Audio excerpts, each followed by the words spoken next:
Hi, everyone. Today, let's talk about Fundrise. Of course, we'll go over my portfolio growth over the last quarter. We'll talk about the upcoming Innovation Fund, and then some of Ben Miller's thoughts on inflation, and I'll briefly cover what they talked about in their most recent episode of Onward. If you like investing in real estate and making money, definitely like and subscribe. I make videos like this as well as whole portfolio overviews every single week, so make sure you hit the bell so you don't miss out on any future episodes. Welcome to the Portfolio Bulletin. Let's get started. So starting off, you can see they finally put in the appreciation numbers, and this is about $800 more than it was before this quarter. And I paid like $5 in advisory fees, so generally not very much. And yeah, I haven't changed too much, continuing to contribute the same amount of money every single week. You can see, going over to details here, still on track, estimated to be around $500,000 by 2041. With my $650 a month contributions. They've actually decreased what they think I need to contribute. It used to be $650 and they've decreased that to $500. So you can see I'm slightly above the trajectory of which they had me. But otherwise, going back to my portfolio here, you can see dividends for this year, almost $400. They still have their invitation for $50 free if you sign up right now using the link in the description. And they still offer 401ks and IRAs. And then you can see some of the updates that we're going to talk about here. Moving over to performance, you can see some of the big performers were the East Coast REIT here. There were some underperformers though, down here at like 1%. The Fundrise E-Fund is still continuing to struggle to get off the ground.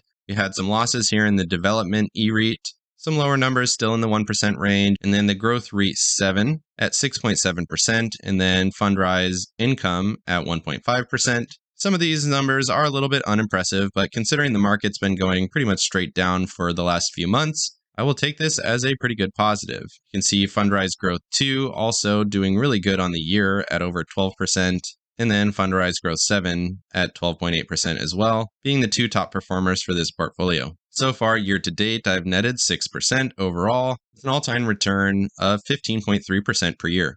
Moving over here to the Fundrise Innovation Fund. This was newly announced, and basically this is a venture capital fund hosted by Fundrise. I'm not sure exactly how they're going to do this, if it's going to be another E-REIT style investment, or if it's going to be separate from the normal Fundrise investments and you'll have to kind of opt into this. But let's take a look at what some of the information is that they have offered so far. They say they're excited to announce that later this year they will be taking a major step into basically venture capital, which is the Fundrise Innovation Fund, which will be a $1 billion equity fund aimed at democratizing the best private technology companies in the world. They say disruptive technology has been traditionally one of the best performers in terms of returns, but you have to invest as a private fund. And this is going to give average investors like us the ability to invest in this $10 trillion private market.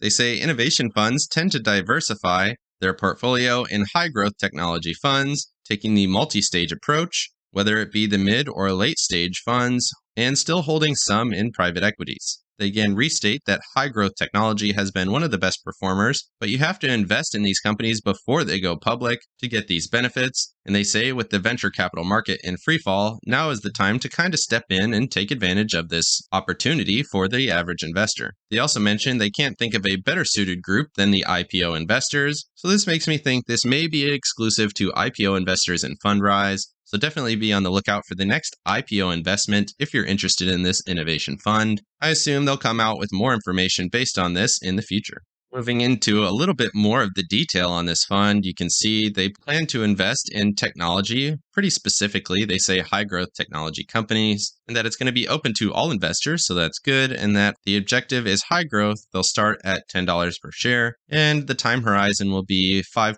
years, and you should receive these in a 1099 div. They say returns will definitely vary substantially in the short and near term. As a result, this is intended for long-term investors, and these will be illiquid investments, which you should be pretty used to if you're already an investor in Fundrise. We say this is a fairly similar problem set to the large real estate market that Fundrise has already opened up to the general public.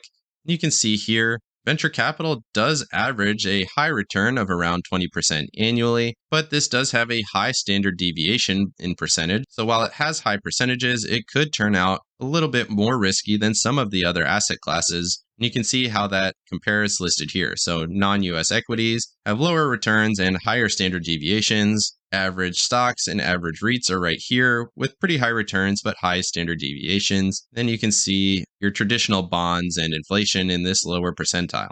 And then they show the difference between investing in the IPO in the 90s, which was prior to the upswing, and then recently you have the IPO happening later after the majority of the growth in companies. So investing in that pre-IPO price allows you to buy sooner into these companies before they get into that fast rate of growth. So venture capital is eating up the majority of the growth prior to IPO. And then they just highlight how this has been getting worse and worse for the average investor, and that you need to have a high growth mindset, which means you have to assume a little bit higher risk than you are used to with Fundrise.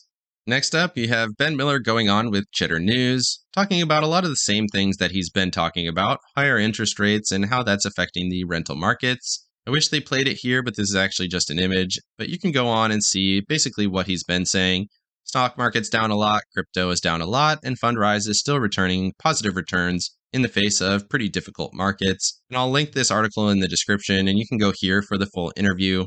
But it's a lot of the same things if you've been listening to Onward. I'm sure it would be pretty repetitive. Speaking of Onward, they did release their most recent episode, episode 4, stating basically that a recession is coming and that the Fed is not going to be able to cause a smooth landing, and that we are in recession now lightly and that it's going to get worse. Of course, he still feels that Fundrise is positioned well for the upcoming recession and the potential downturn that will come in the future.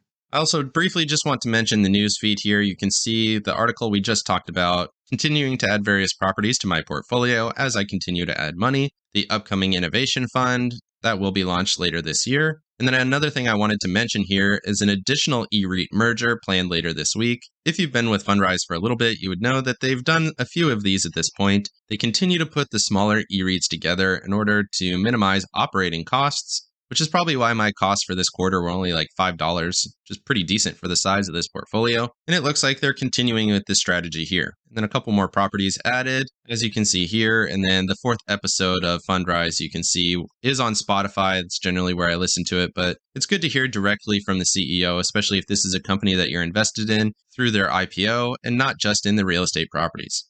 Let me know what you think about Fundrise down in the comments, and definitely like and subscribe if you got any value out of this video. If you're not invested with Fundrise yet, please use the link in the description to get your 50 free dollars. It really helps support the channel, but really the best thing you can do is continue to watch and push these videos out to friends and help them get invested in real estate. This is definitely one of the top performing assets that's available right now, especially in these difficult markets. Of course, none of this is financial advice. This is all for entertainment purposes. Good luck in your investing and have a great day.